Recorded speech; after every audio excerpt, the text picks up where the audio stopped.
الحمد لله نحمده ونستعينه ونستغفره ونؤمن به ونتوكل عليه ونعوذ بالله من شرور أنفسنا ومن سيئات أعمالنا من يهده الله فلا مضل له ومن يضلل فلا هادي له وأشهد أن لا إله إلا الله وحده لا شريك له وأشهد أن محمدا عبده ورسوله أما بعد فإن خير الحديث كتاب الله وخير الهدي هدي محمد صلى الله عليه وسلم وشر الأمور محدثاتها وكل محدثة بدعة وكل بدعة ضلالة وكل ضلالة في النار.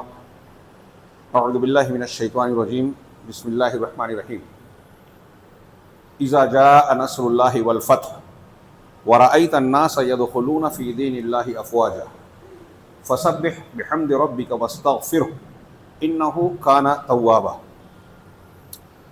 محترم حاضرین، ہمارے نبی سید المرسلین رحمت للعالمین خاتم النبیین جناب محمد رسول اللہ صلی اللہ علیہ وسلم کی شخصیت ہم اور آپ جانتے ہیں کہ دنیا کے لیے معیار نجات اللہ تعالیٰ نے بنا دی. یہ اپنی بعثت کے بعد سے پوری دنیا کے انسانوں کے لیے اور قیامت تک کے لیے اسوہ حسنہ ہے. لقد کان لکم فی رسول اللہ اسوۃ حسنہ.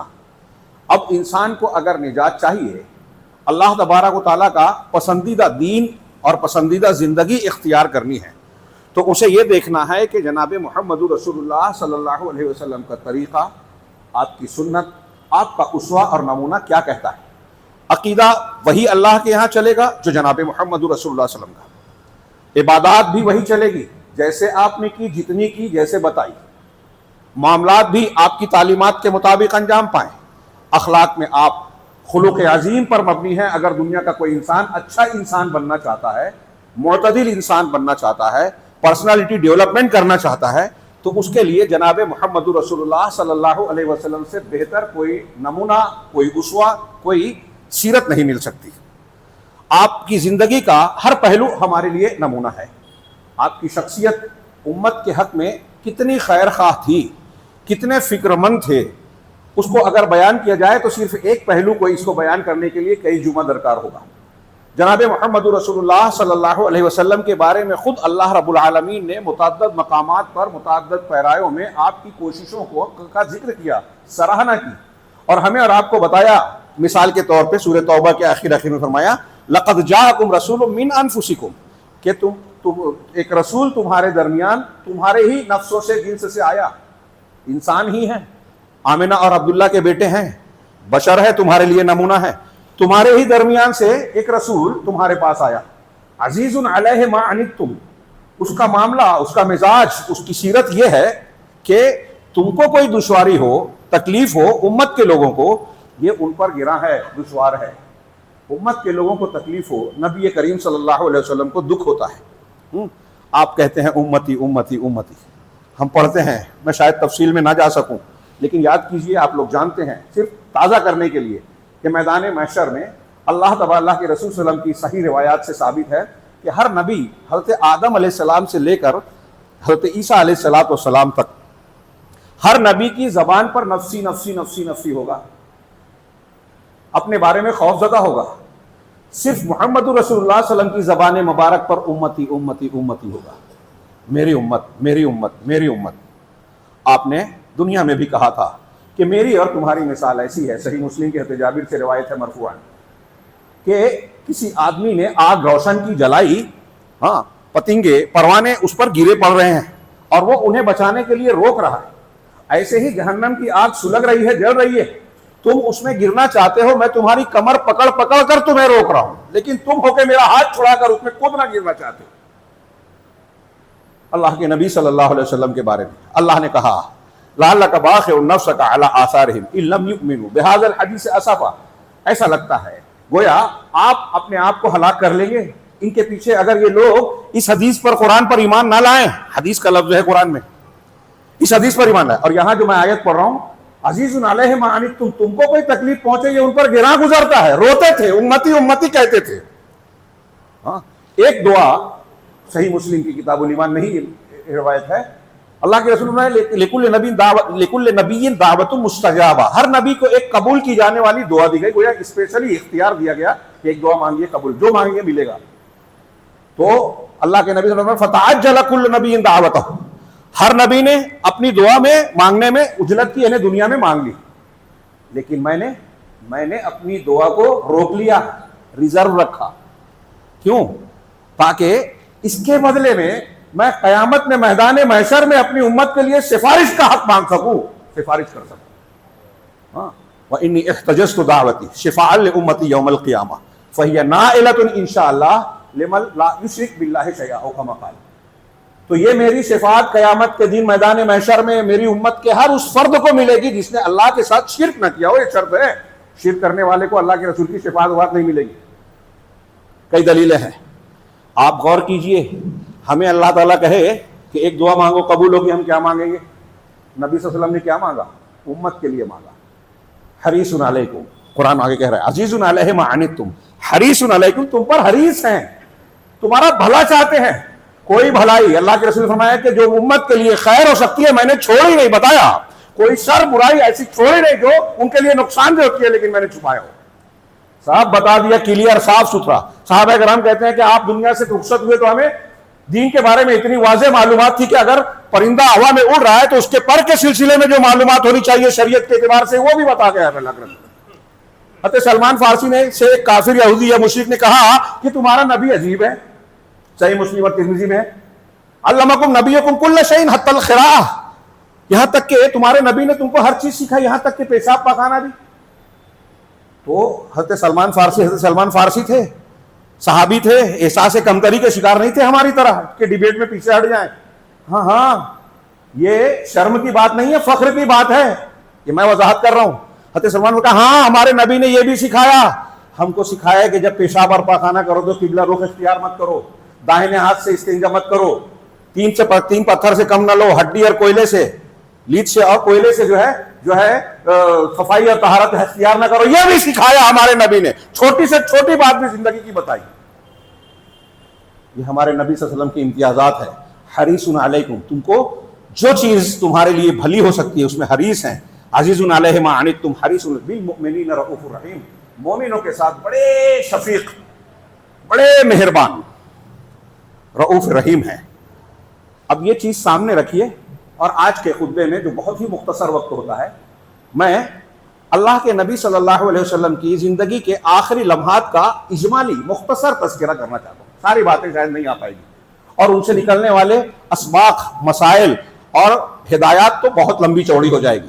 غور کیجئے، ہمارے لیے نمونہ ہے، ہمارے نبی ہمارے لیے حریص ہیں، زندگی کے ہر لمحے کو ہمارے لیے یا امت کی خیر خواہی کے لیے وقف کر دیا، کوئی چیز چھوڑی نہیں. تو ظاہر سی بات ہے کہ آخر وقت میں آپ امت کے لیے اور زیادہ فکر مند ہوں گے. چنانچہ دیکھیے کہ اللہ کے نبی صلی اللہ علیہ وسلم جب حجۃ الوداع کرتے ہیں، یعنی 10 ہجری میں جب آپ حج کرتے ہیں اور ایک ہی حج آپ کو ملا، اس میں بھی اور دوسرے موقعوں پر بھی ایسی کئی علامتیں ہیں جو آپ کی وفات سے مہینوں پہلے سے گویا علامات کی طور پر سامنے آ گئی. آپ نے بھی اشارے کیے امت کو کہ اب میری دنیا سے رخصت ہونے کا وقت آ گیا ہے. الرحیق المختوم میں پڑھیے، رفیق اعلیٰ کی طرف کے عنوان سے انہوں نے ان چیزوں کو ذکر کیا ہے، بیان کیا ہے بڑے اختصار کے ساتھ، جامع انداز میں. اللہ کے نبی صلی اللہ علیہ وسلم نے حجۃ الوداع کے بیچ میں بھی کہا کہ مجھ سے اپنے حج کے مناسک سیکھ لو، اس لیے کہ اس کے بعد شاید میں حج نہ کر سکوں. آپ نے یہ فرمایا. اور اس سے پہلے 10 ہجری میں جو رمضان المبارک آیا، اس میں اللہ کے نبی صلی اللہ علیہ وسلم نے 20 دن کا اعتکاف کیا. اس سے پہلے آپ 10 دن کا کیا کرتے تھے، آخری سال آپ نے 20 دن کا کیا.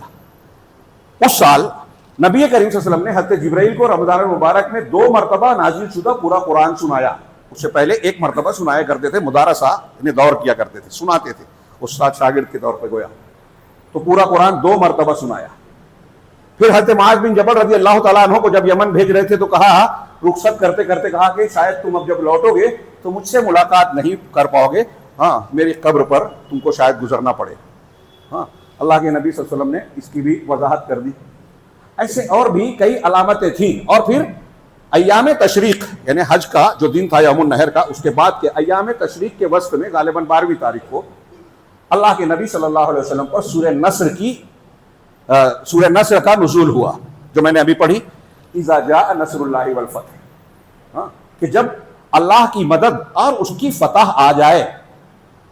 یہ سورہ نصر سب سے آخری مکمل سورت ہے نازل ہونے میں.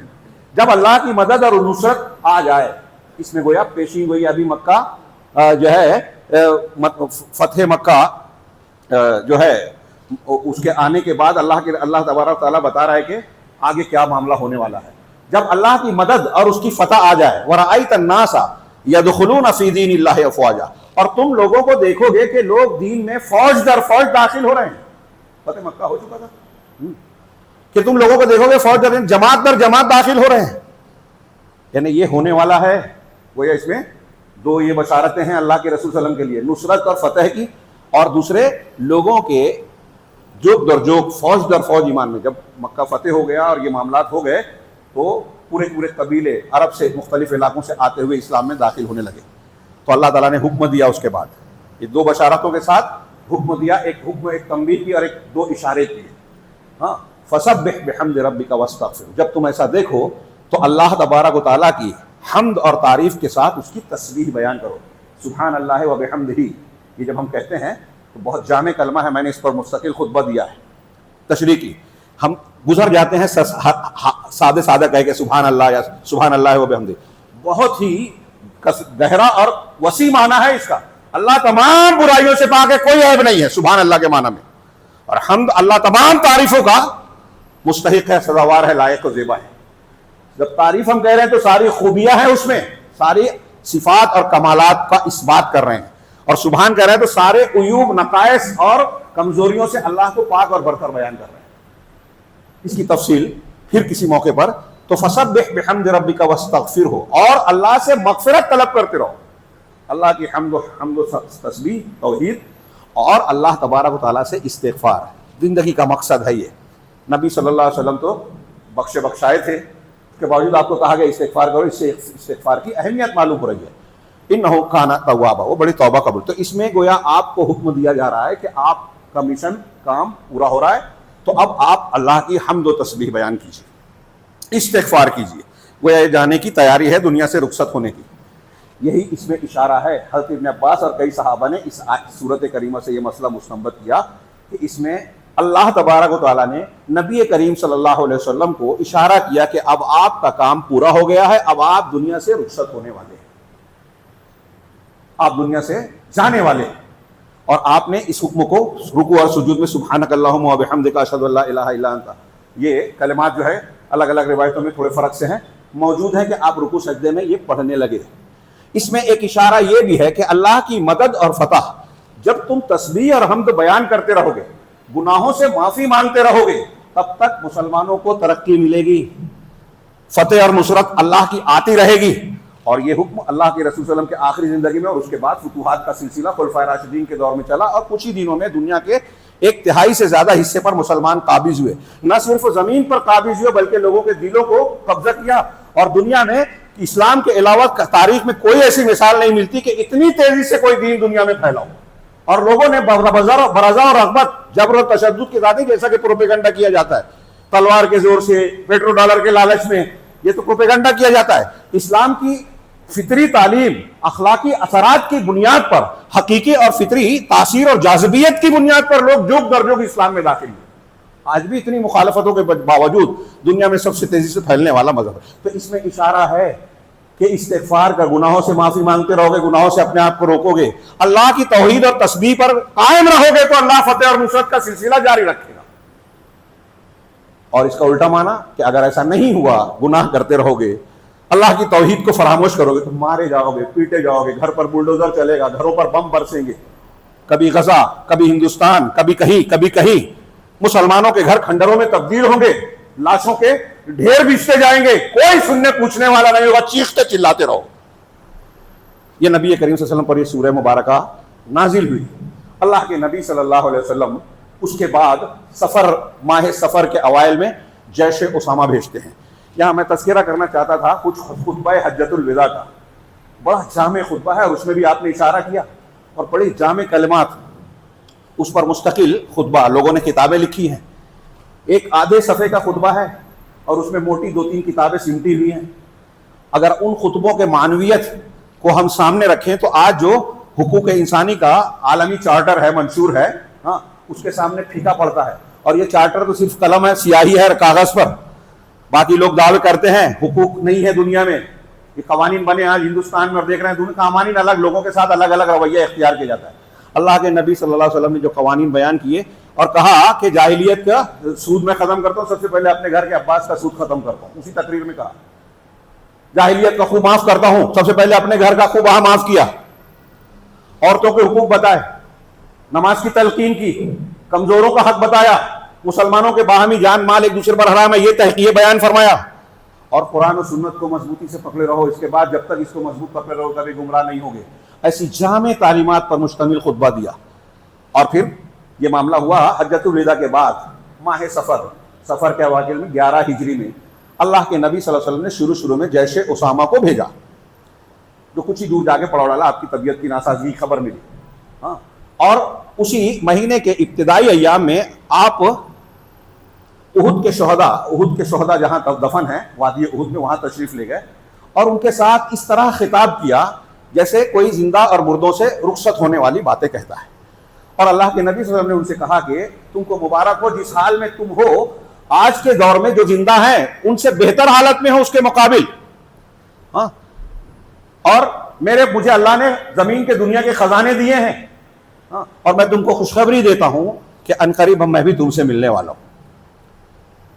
پھر اس کے بعد ماہ سفر میں اللہ کے نبی صلی اللہ علیہ وسلم ماہ سفر کے 29 سفر میں ایک جنازے میں شریک ہونے کے لیے بقی گئے. بقی کی قبرستان جنازے میں شریک ہوا. واپسی میں آپ کے سر میں درد ہوا، سر میں درد کے ساتھ تیز بخار کی تپش اور شدت اتنی کہ نبی کریم صلی اللہ علیہ وسلم کے سر پر پٹی باندھ دی گئی. اس کے باوجود پٹی کے اوپر سے تپش اور حرارت محسوس ہو رہی تھی. آپ کو گھر لایا گیا اور اس بیماری میں 13 سے 14 دن تک آپ مسجد میں جا کر نماز پڑھاتے رہے. نماز کی اہمیت پر اندازہ لگائیے. نبی کریم صلی اللہ علیہ وسلم گھر میں آ گئے اور اس درمیان آپ جو ہے بار بار پوچھتے تھے کہ کل میں کہاں رہوں گا، کس کے یہاں، ازواج مطہرات میں سے کس کے یہاں باری ہوگی. امہات المومنین سمجھ گئے، کہا کہ آپ کو اجازت ہے، آپ جس کے یہاں چاہیں ٹھہریں. تو آپ کی مرضی کے مطابق حضرت ام المومنین حضرت عائشہ صدیقہ رضی اللہ تعالیٰ عنہ کے گھر حجرے میں آپ کو منتقل کر دیا گیا. حضرت فضل بن عباس، حضرت علی ٹیک دے کر آپ کو جا رہے ہیں، آپ کا پیر گھسٹ رہا ہے. حضرت عائشہ کے حجرے میں جو مسجد نبوی سے لگا ہوا ہے آپ فروکش ہو گئے. یہاں آپ کی حالت اور تکلیف بڑھتی گئی. نبی کریم صلی اللہ علیہ وسلم اس درمیان جو ہے کئی باتیں بیان کرتے ہیں اور لوگوں کو نماز اس کے باوجود لوگوں کے ٹیک لگا کر پڑھانے کے لیے تشریف لے جا رہے ہیں. اس حالت میں آپ نے 11 دن نماز پڑھائی اور مرض کی مدت جو ہے 14-15 دن تھی. اللہ کے نبی صلی اللہ علیہ وسلم جو ہے حضرت عائشہ کے حجرے میں جب رہتے تو ام المومنین معوذات کی تلاوت کرتی تھی، قل اللہ احد، قل اعوذ برب الفلق، قل اعوذ برب الناس، خود تلاوت کرتی تھی اور آپ کے ہاتھ پر دم کر کے برکت کے لیے آپ کی ہتھیلی پر دم کر کے آپ کے بدن پر پھیرا کرتی تھی. علاج کا ایک طریقہ گویا یہ بھی ہے، مریض کی راحت کے لیے، دعا کے لیے. یہاں رک کر آپ غور کیجئے کہ نبی کریم صلی اللہ علیہ وسلم سید المرسلین ہے، خاتم النبیین ہے. آپ کے مخلوق میں آپ کے درجے تک پہنچنے والا کوئی نہیں. کوئی پیر، کوئی ولی کسی کم درجے کے نبی کے درجے کو بھی نہیں پہنچ سکتا. تو آپ تو سید المرسلین ہیں. نبی کریم صلی اللہ علیہ وسلم کے سر میں درد ہو رہا ہے، آپ کو بخار ہو رہا ہے. یہ توحید کی دلیل ہے کہ اللہ کے نبی صلی اللہ علیہ وسلم اتنے اعلیٰ ترین مقامات، خصوصیات جو اللہ نے دی، کوثر دیا، خیر کثیر دیا، رحمت للعالمین، خاتم النبیین، شفیع المذنبین یوم القیامہ بنایا، جو بھی درجات دیے، سارے درجات کے باوجود آپ اللہ کے بندے ہیں، اللہ نہیں ہے، عبد ہیں، معبود نہیں ہیں. اللہ کے نبی صلی اللہ علیہ وسلم کو بھی تکلیف ہو رہی ہے، درد ہو رہا ہے، سر میں درد ہے. بلکہ بخاری کی ایک روایت میں اللہ کے رسول نے کہا کہ عام انسان کو جو بخار ہوتا ہے، ہاں، تکلیف ہوتی ہے، اس کے بالمقابل مجھے دگنا بخار اور دگنی تکلیف ہوتی ہے. ام المومنین نے فرمایا کہ اللہ کے رسول صلی اللہ علیہ وسلم آپ کے لیے اجر بھی تو دگنا ہے. ہاں یہ بات صحیح ہے، یہ تسلی کی بات تھی. آپ غور کیجئے کہ اعلیٰ درجات کے لیے تکالیف سے، شدت سے، امتحان سے گزرنا پڑتا ہے. اور یہ ہمارے اور آپ کے لیے نمونہ ہے کہ نبی کریم صلی اللہ علیہ وسلم کو جب اس قسم کے مسائل پیش آئے بیماریاں آئی, تکالیف آئی, آپ پر جادو ہوا, آپ پر حملہ ہوا, احد میں آپ کے دندان مبارک شہید ہوئے, آپ کے گھٹنے زخمی ہوئے, آپ کے گال رخسار مبارک خون آلود ہو گئے, تو ہمارے لیے کیا بات ہے, ہم بھی تکلیف اٹھا سکتے ہیں, اور اٹھائیں تو اللہ کے رسول صلی اللہ علیہ وسلم کو سامنے رکھے کہ جب آپ کو اس سے گزرنا پڑے تو ہمیں بھی گزرنا ہے. یہ ہمارے لیے تسلی کا سامان بھی ہو سکتا ہے, اور ہمارے لیے صبر کرنے کے لیے بہت اچھی ہدایت اور تعلیم بھی ہو سکتی ہے. وفات کے 5 دن پہلے نبی کریم صلی اللہ علیہ وسلم کی حرارت میں مزید شدت آ گئی اور تکلیف بہت بڑھ گئی. اللہ کے نبی صلی اللہ علیہ وسلم نے کہا کہ مجھ پر مختلف کنووں کے پانی لا کر مجھ پر بہایا جائے, غسل دو, تاکہ میری تکلیف میں کچھ راحت ہو. تو کہتے ہیں 7 کنووں سے پانی لایا گیا اور آپ کو ایک لگن میں بٹھایا گیا, آپ کے اوپر پانی بہایا گیا, اور آپ نے پھر اس کے بعد کہا بس کرو. اللہ کے نبی صلی اللہ علیہ وسلم اس کے بعد اٹھ کر ٹیک لگا کر مسجد میں جاتے ہیں, اور آپ صحابہ کو جمع کر کے مسجد کے منبر پر بیٹھ کر تقریر کرتے ہیں. اس تقریر میں سب سے پہلے آپ کہتے ہیں کہ لعنت اللہ علی الیہود والنصارى اتخذوا قبور انبیائہم مساجد. یہ بخاری مسلم میں ہے کہ اللہ کی لعنت ہو یہود و نصارہ پر, انہوں نے اپنے انبیاء کی قبروں کو مسجد بنا لیا, عبادت گاہ بنا لیا. اب یہ صرف عمارت تعمیر کے تو مسجد بنانے, جہاں آپ نماز پڑھنے لگے وہ آپ کی مسجد ہو گئی. تو قبر پر مسجد بنانا لعنت کا کام ہے, اور جو لعنت کا کام ہے وہ قبول نہیں ہوگا. جس مسجد میں قبر ہے یا قبر پہ نماز پڑھی وہ نماز نہیں ہوگی, اس لیے کہ اللہ کے رسول نے لعنت بھیجی. تو اللہ کے نبی صلی اللہ علیہ وسلم نے کہا کہ لعنت ہے یہود و نصارہ پر.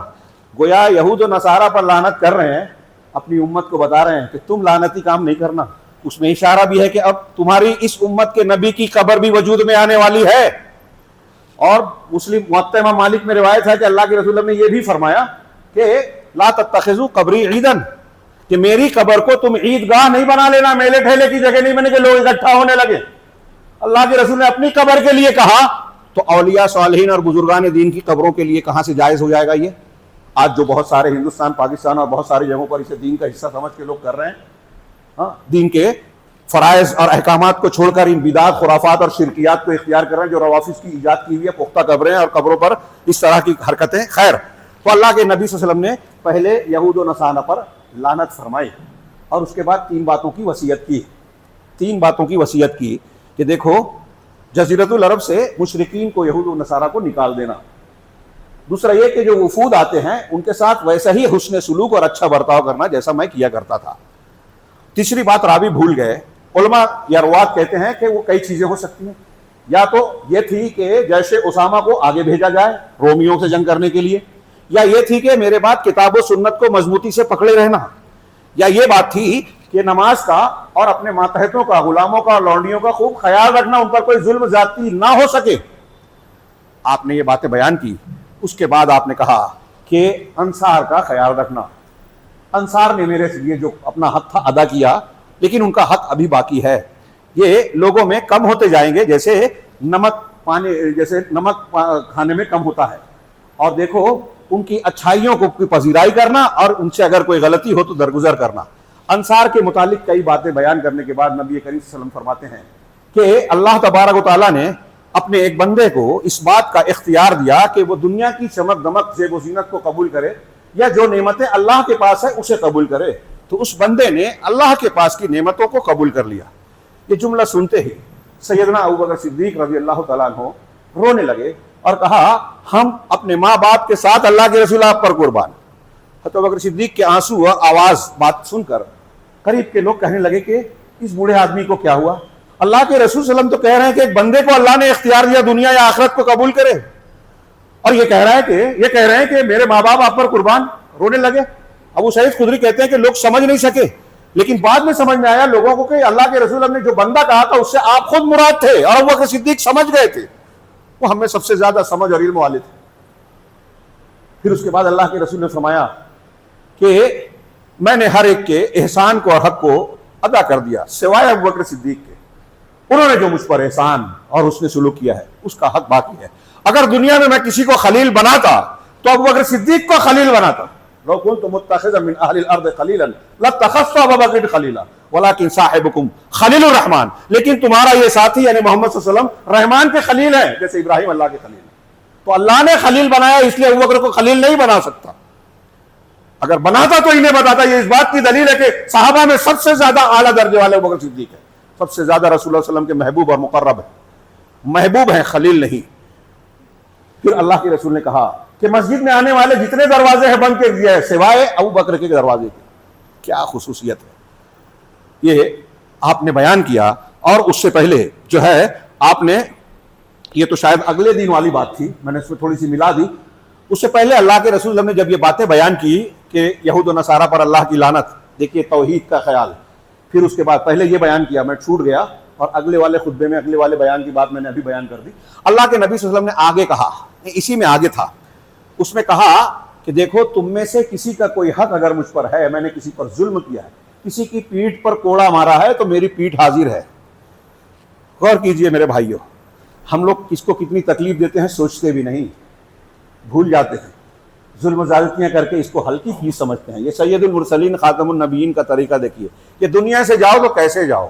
پہلے توحید کی تعلیم دی کہ اپنے آپ کو شرک سے پاک کرو, اپنے نبی کو بھی اللہ سے مت ملانا, اس کی قبر کو عبادت گاہ نہیں بنانا, یہ توحید ہے, بنیادی طور سے عقیدہ درست کرو. ابھی محرم آ رہا ہے, بہت سے لوگ تعزیے کو تعزیہ بنا کر حضرت حسین کا حیولہ بنائیں گے اور اس سے کیا کیا امیدیں وابستہ کریں گے, کیسی کیسی شرکیہ چیزیں اختیار کریں گے. نبی صلی اللہ علیہ وسلم نے جس سے منع کیا وہ یہ امت کر رہی ہے. 2/3 سے زیادہ مسلمان توحید اور شرک کو نہیں سمجھتی, شرکیات میں مبتلا ہے, عقیدے کے, عمل کے, قول کے, کسی نہ کسی قسم کے. میں چھوٹی بات نہیں کہہ رہا ہوں. اور مسلمانوں کی مصیبتوں کی سب سے بڑی جڑ یہ, کوئی مانے یا نہ مانے, لاجک سمجھ میں آئے نہ آئے, قرآن حدیث بھرے پڑے ہیں کہ اگر شرک کرو گے تو اللہ کی مدد نہیں ملے گی, بے سہارا رہو گے. نبی صلی اللہ علیہ وسلم جاتے جاتے بھی کہا انبیاء کی قبروں کو مسجد, جب انبیاء کی قبروں کو مسجد نہیں بنانا ہے تو کسی بزرگ, کسی پیر, کسی اور آستانے کو, کسی اور چیز کو جو ہے تقدس والا اپنی طور سے کیسے بنا سکتے ہیں؟ نبی صلی اللہ علیہ وسلم کی قبر مبارک کو یہ حیثیت حاصل نہیں ہے کہ اس پہ مسجد بنائی جائے. پھر آپ نے کہا کہ میرا کوئی حق ہے کسی پہ, کسی کو میں نے تکلیف دی ہو, پیٹ کو نقصان پہنچایا تو یہ میری پیٹ حاضر ہے, اس پہ کوڑا مار لے. آج کی زبان میں اللہ سے معاملہ درست کیے اور لوگوں سے معاملہ صاف کرو دنیا سے جانے سے پہلے. نبی صلی اللہ علیہ وسلم کا اسوہ, میری پیٹھ حاضر ہے, سوچئے تھوڑی دیر کے لیے. اور کسی کا کوئی اگر حق ہے, مجھ پر کچھ لینا باقی ہے تو مانگ لے. پھر ظہر کا ٹائم ہو گیا, آپ ممبر سے اترے, ظہر کی نماز پڑھائی, پھر ممبر پر بیٹھے, اپنی پچھلی باتوں میں سے کچھ باتوں کا اعادہ کیا اور پھر یہ بات کہی کہ کسی کا کوئی لینا دینا ہے, کسی کو تکلیف دی ہے تو مجھ سے لے لے, یہی آپ پورا کر لے ہوئے. ایک صحابی کھڑے ہوئے کہا کہ آپ سے 3 درہم مجھے لینا ہے. اللہ کے رسول نے فضل بن عباس سے کہا کہ ان کو 3 درہم ادا کر دو. اور پھر اس کے بعد نبی کریم صلی اللہ علیہ وسلم نے یہ باتیں کی جو میں نے ایک بندے کی اور انصار کی بات کہی. اس کے بعد آپ نے بیان کی 4 دن پہلے, یہ وفات سے 5 دن پہلے کے واقعات ہیں. وفات سے 4 دن پہلے نبی کریم صلی اللہ علیہ وسلم کی تکلیف اور بڑھ گئی. ہاں, اور آپ نے صحابہ سے کہا, گھر والوں سے, کہ لاؤ میں تمہارے لیے ایک تحریر لکھ دوں. بخاری وغیرہ میں روایت ہے, موقع نہیں ہے کہ اس پر میں تفصیلی گفتگو کروں, لیکن یہ قابل گفتگو ہے. کچھ لوگ اس پر اعتراض کرتے ہیں. حضرت عمر فاروق نے کہا کہ بیماری اور شدت مرض اور تکلیف کی وجہ سے آپ یہ کہہ رہے ہیں, آپ کو زحمت نہ دی جائے. تو اختلاف ہو گیا لوگوں میں. کچھ نے کہا نہیں آپ مانگ رہے ہیں تو دینا چاہیے, کچھ نے کہا وہی بات کہنے لگے جو حضرت عمر کہہ رہے تھے. جب تھوڑی شور اور باہمی گفتگو ہونے لگی تو آپ نے کہا میرے پاس سے چلے جاؤ. لوگ آپ کے پاس سے اٹھ کر چلے گئے. اس کا یہ مطلب نہیں ہے جیسا کہ بعض روافظ اور بعض لوگ جو منکرین حدیث یا اس قسم کے اعتراض کرنے والے ہیں کہ گویا وہ تاثر دیتے ہیں کہ حضرت عمر نے کوئی اہم بات لکھوانے سے روک دیا, دین کی کوئی اہم تعلیم تھی. سوچئے ذرا سا کہ اگر دین میں کوئی بات باقی ہوتی تو کیا نبی کریم صلی اللہ علیہ وسلم دنیا سے بغیر کچھ چھوڑ کر رخصت ہو جاتے؟ کیا اللہ تعالیٰ الیوم اکملت لکم دینکم, دین کی کوئی بات باقی نہیں تھی. اور یہ تو ٹیسٹ کے طور پر حضرت عمر فاروق رضی اللہ تعالیٰ عنہ کا درجہ ظاہر ہوتا ہے. کیا آپ نے وہاں یہ بھی کہا کہ اللہ کی کتاب ہمارے درمیان موجود ہے, اللہ کے رسول فکر نہ کریں, ہمارے لیے کافی ہے اللہ کی کتاب؟ ہاں, بہرحال اللہ کے نبی صلی اللہ علیہ وسلم نے لوگوں کو وہاں سے نکال دیا. ہاں, اور پھر اس کے بعد جو ہے آپ نے 3 وصیت اس کے بعد یہاں کی جو میں نے پہلے بیان کر دیا کہ وفود کا خیال رکھنا, جزیرۃ العرب سے مشرکین کو نکال دینا اور کتاب و سنت کو پکڑے رکھنا یا جیش اسامہ کو بھیجنا. ہاں اس کے بعد جو ہے پھر آپ نے چوتھے دن, 4 دن پہلے جمعرات کے دن مغرب کی نماز بڑی مشکل سے پڑھائی. ہاں آپ بار بار کہتے رہے نماز اور اپنے زیر دست لوگوں کا خیال رکھنا. شدت مرض آپ کی بڑھ گئی, مغرب کی نماز پڑھائی. مغرب کی نماز کے بعد عشاء کے وقت آپ جب نماز کے لیے اٹھنا چاہے تو آپ پر غشی طاری ہو گئی، پھر آپ پر پانی ڈالا گیا، غسل دیا گیا، ہوش آیا تو پوچھا کہ کیا لوگوں نے نماز پڑھ لی؟ پہلی ہی مرتبہ پوچھا تو کہا اللہ کے رسول صلی اللہ علیہ وسلم آپ پر جو ہے آپ کا انتظار کر رہے ہیں. آپ اٹھنا چاہے غشی کھا گئے، پھر پانی ڈالا گیا، پھر اٹھنا چاہے، پھر پوچھا نماز کا انتظار کر رہے ہیں، نماز پڑھ لی؟ کہا لوگ انتظار کر رہے ہیں. نماز کی اہمیت کا اندازہ لگائیے. بے ہوشی سے جیسے ہی ہوش میں آ رہے ہیں نماز پڑھ لی؟ نہیں، آپ کا انتظار کر رہے ہیں. کہا مجھ پر پانی ڈالو، پانی ڈالا، پھر اٹھنے لگے. 3 مرتبہ ایسا ہوا. اب جب نہیں اٹھ پائے تو آپ نے کہا مرو ابا بکر فلیصلی بالناس، ابو بکر صدیق کو حکم دو کہ وہ لوگوں کو نماز پڑھا دیں. ابو بکر صدیق کو حکم دے دو. اس میں بھی اشارہ ہے کہ میرے بعد امامت کرنے والے ابو بکر صدیق ہوں گے. اشارہ ہے. اب لوگ کہتے ہیں کہ یہ تو مسجد کی امامت. ہاں، اللہ کے رسول امامت کبریٰ بھی رکھتے تھے اور ساتھ میں مسجد کی امامت بھی کرتے تھے. تو اب مسجد کی امامت دے کر یہ اشارہ کر رہے ہیں کہ امامت کبریٰ خلافت و امامت کے بھی حقدار ہیں. روافظ کے یہاں سب سے اہم مسئلہ امامت ہے، اور یہ کہتے ہیں کہ ابو بکر صدیق اللہ کے رسول کے بعد یہ حق اہل بیت کا، حضرت علی کا تھا، اور جن لوگوں نے نہیں دیا ان لوگوں نے کفر کیا. جو نہیں مانتا یہ حق وہ اسلام میں نہیں ہے. یہ میں نہیں کہہ رہا ہوں، ان کی بنیادی کتابوں میں لکھا ہوا ہے جن کی آج بہت سارے نوجوان تائید کرتے ہیں. ایسا عقیدہ جو ابو بکر صدیق، عمر فاروق، عثمان غنی اور ان کے ماننے والوں، ان کو بیعت کرنے والوں سب کو مرتد کافر کہتے ہیں. ان سے ہمارے لوگ دوستی کا مظاہرہ کرتے ہیں. قرآن کہتا ہے کافروں، مشرکوں اور منافقین سے دوستی. کیا یہ نفاق نہیں ہے؟ خیر، اللہ کے نبی صلی اللہ علیہ وسلم نے ابو بکر صدیق کے لیے حکم دیا تو ام المومنین حضرت عائشہ اور دوسرے امہات نے کہا کہ حضرت ابو بکر صدیق رقیق القلب ہے، نرم دل ہے. اگر وہ نماز پڑھائیں گے تو برداشت نہیں کر پائیں گے، تلاوت نہیں کر پائیں گے، جذباتی ہو جائیں گے. تو کسی اور سے کہا ابو بکر کو کہو، اور کہا کہ انکن لانتن کصواحب یوسف، تم یوسف کی صواحب، وہ عورتیں جو حضرت یوسف علیہ السلام کو امراۃ العزیز کی دعوت میں جو بلایا گیا اور انگلیاں کاٹ لی تھی، ان کی طرح ہو. جو ظاہر میں تو پارسائی بتا رہی تھی حضرت یوسف علیہ السلام کے تعلق سے امراۃ العزیز کو کوس رہی تھی کہ تم فریفتہ ہو گئی، ہاں اس پر جو ہے لٹو ہو گئی، لیکن خود بھی حضرت یوسف کو دیکھنے کے بعد اپنی طرف راغب کرنا چاہتی تھی اور ظاہر کرتی تھی اپنے آپ کو پاک دامن. تو جیسے ظاہر میں کچھ اور تھی، اندر کچھ ایسی تم ہو کہ کہہ تو رہی ہو کہ ابو بکر صدیق رقیق القلب ہے، لیکن دل میں کچھ اور ہے. دل میں یہ ہے کہ اگر ابو بکر صدیق پڑھائیں گے اور آپ کا نہ آنا ہے تو مسلمان آپ کے ساتھ تعلق سے غلط مفہوم لیں گے کہ ان کی وجہ سے اللہ کے رسول نہیں آئے. اور کچھ لوگوں نے اور بھی تشریحات کی. تو اللہ کے نبی صلی اللہ علیہ وسلم نے یہ بات کہی کہ تمہارا معاملہ ایسا ہے. یہ وفات سے 3 دن پہلے کی بات، 4 دن پہلے کی بات. 1 دن پہلے نبی کریم صلی اللہ علیہ وسلم سنیچر کے دن کچھ تخفیف محسوس کی، اور پھر آپ نے کہا کہ میں نماز کے لیے چلوں گا. 1 دن پہلے حضرت علی حضرت عباس کے ساتھ ٹیک لگا کے آپ نماز میں جاتے ہیں. حضرت ابوبکر صدیق رضی اللہ تعالیٰ نماز پڑھا رہے ہیں، آپ ان کے بائیں جانب بیٹھ جاتے ہیں. حضرت ابوبکر صدیق آپ کی اقتدا کر رہے تھے، بائیں بیٹھے ہوئے ہیں، آپ ان کی اقتدا کر کے تکبیر کہہ رہے تھے اور سارے لوگ آپ کی تکبیر پر حرکت کر رہے تھے. جماعت اس طرح انجام دی گئی. پھر آخری دن جو آپ کا تھا، حضرت انس رضی اللہ تعالیٰ عنہ کہتے ہیں کہ جس دن آپ کی وفات ہوئی اس دن ہم فجر کی نماز پڑھ رہے تھے، سیدنا ابوبکر صدیق امامت کر رہے تھے.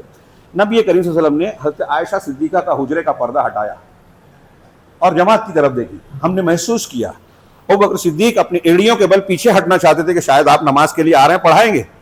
اور صحابہ کرام کہتے ہیں کہ ہمیں بے حد خوشی ہوئی آپ کے پردہ ہٹانے سے، محسوس ہو گیا. اور بعض صحابہ کہتے ہیں کہ ہم کچھ ایسا ارادہ کیے جو نماز کے ادب کے خلاف تھا. ہم آپ کی پرسان حال کرنا چاہتے تھے، خوش ہونا چاہتے تھے، لیکن آپ نے اشارہ کیا کہ نماز پوری کی کریں، آپ لوگ نماز پڑھ لیجئے. اور آپ نے صحابہ کو دیکھ کر تبسم فرمایا، مسکرانے لگے جماعت دیکھ کر. یہ گویا آخری وقت تھا جو نمازیوں پر آپ نے نظر ڈالی، اور آخری مرتبہ صحابہ نے آپ کو محسوس کیا زندگی کی حالت میں، اور آپ نے نماز کی جماعت دے کر مسکرایا، تبسم فرمایا. کچھ علماء نے اس پر تبصرہ کیا کہ ایک نبی کے لیے یا ایک کوشش کرنے والے کے لیے اس سے زیادہ خوشی کی بات کیا ہوگی کہ جس مشن کو، جس دعوت کو وہ لے کر آیا تھا اس کو انجام دینے والے ایک بڑی تعداد آج موجود ہے.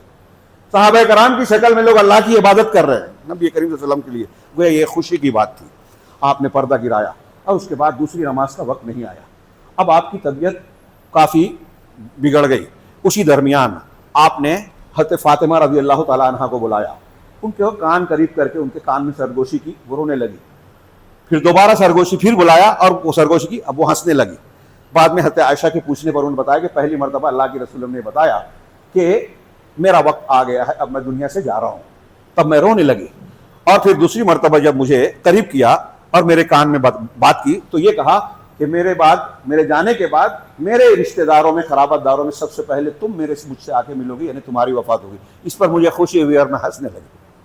اللہ کے رسول صلی اللہ علیہ وسلم سے ملنا بیٹی کے لیے کتنی خوشی کی بات تھی کہ دنیا سے جانے کا غم نہیں، رسول سے ملنے کا کی خوشی ہے.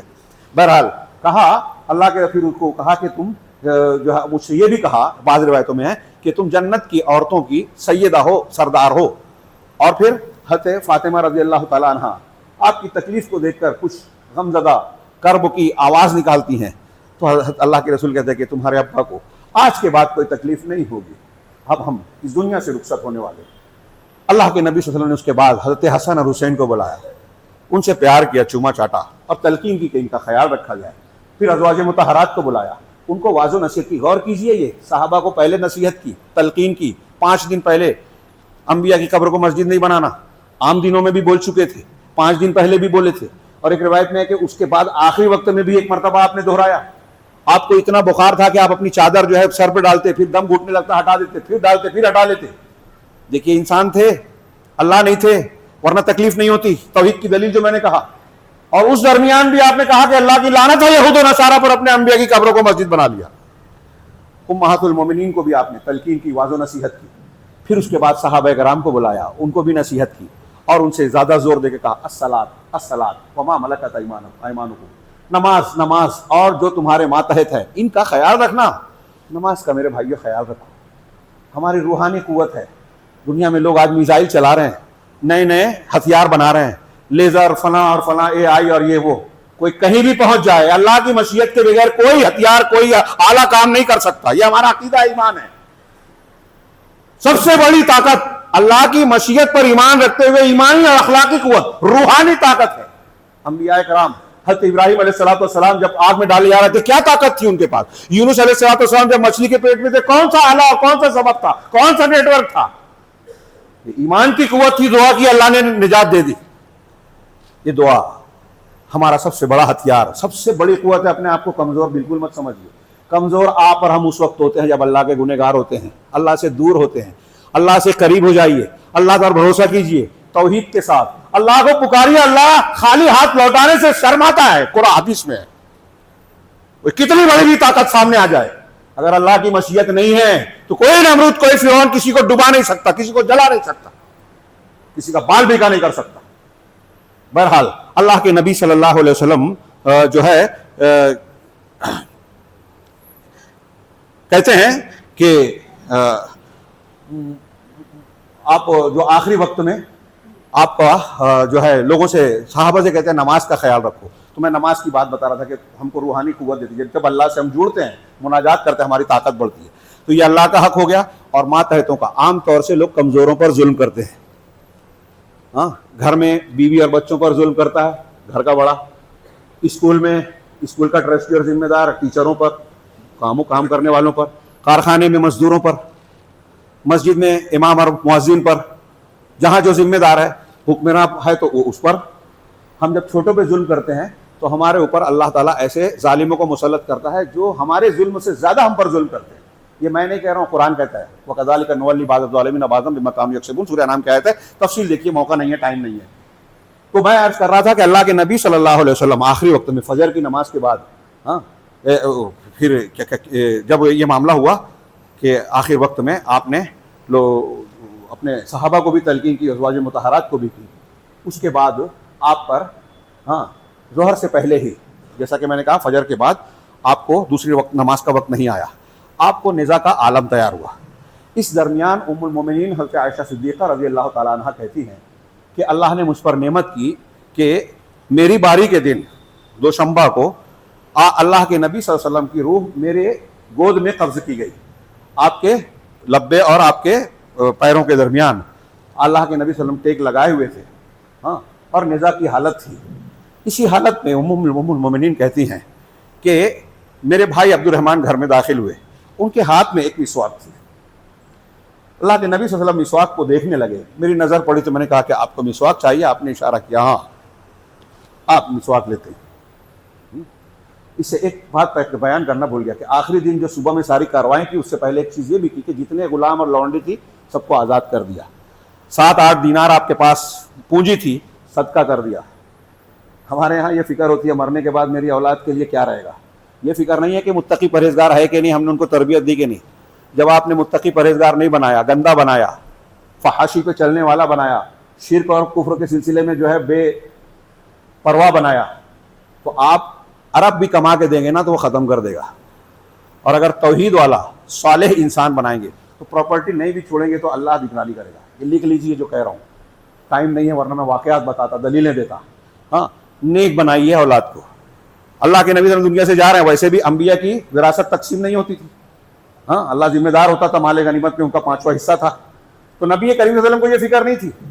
آپ نے جو دینار تھا صدقہ کر دیا، غلاموں کو آزاد کر دیا. ہاں، جو کچھ تھا صدقہ کر دیا. اور رات میں حضرت عائشہ صدیقہ رضی اللہ عنہ کو پڑوسی سے تیل منگا کر جو ہے چراغ جلانا پڑا. آپ کی وفات ہوئی تو آپ کی زرہ جو ہے ایک یہودی کے پاس 75 کلو جو کے عوض میں رہن رکھی ہوئی تھی. دنیاوی معاملات میں یہودیوں سے غیر مسلموں سے بھی لین دین کر سکتے ہیں، اس سے پتہ چلتا ہے. بہرحال اللہ کے نبی صلی اللہ علیہ وسلم نے یہ سب معاملات کیے اور پھر نزاع کا عالم ہوا جو میں بیان کر رہا تھا کہ اللہ حضرت عائشہ صدیقہ نے ٹیک لگایا. آپ مسواک مانگتے ہیں. ہاں، حضرت عائشہ اپنے بھائی سے مسواک لے کر آپ کو دیتی ہیں. آپ کے لیے وہ سخت محسوس ہوتی ہے تو حضرت عائشہ پوچھتی ہیں کہ کیا میں آپ کے لیے نرم کر دوں؟ آپ نے اشارے سے کہا ہاں. دیکھیے آخری وقت میں کمزوری، ضعف، حضرت عائشہ کہتے ہیں کہ یہ اللہ کی نعمت ہوئی کہ میرے اور آپ کے لعاب کو اللہ نے آخری وقت میں ملا دیا. میں نے اپنے منہ سے مسواک کو چبا کر نرم کیا اور پھر آپ کو دیا. ایک دوسرے کا میاں بیوی پیسٹ استعمال کر سکتے ہیں، برش استعمال کر سکتے ہیں. تو مسواک دے دی اور اس کے بعد جو ہے وہ اللہ کے نبی صلی اللہ علیہ وسلم نے مسواک کی. سامنے ایک کٹورے میں پانی رکھا گیا، آپ نے ہاتھ منہ دھویا اور اسے تھوک کیا اور اس کے بعد آپ آسمان کی طرف ہاتھ اٹھاتے ہیں اور انگلی اٹھا کر اوپر نگاہ اٹھاتے ہیں اور کہتے ہیں لا الہ الا اللہ، لا الہ الا اللہ، انا للموت لسکرات. غور کیجئے، آپ کی دعوت کا آغاز بھی ہو رہا ہے لا الہ الا اللہ سے. سارے انبیاء کی دعوت کا آغاز اور آپ کا انجام اور آخری کلمات یہ کیا ہیں؟ ایک دعا اور ایک کلمہ، لا الہ الا اللہ، اللہ کے سوا کوئی معبود برحق نہیں. انگلی اٹھا کر کہہ رہے ہیں ان للموت لسکرات.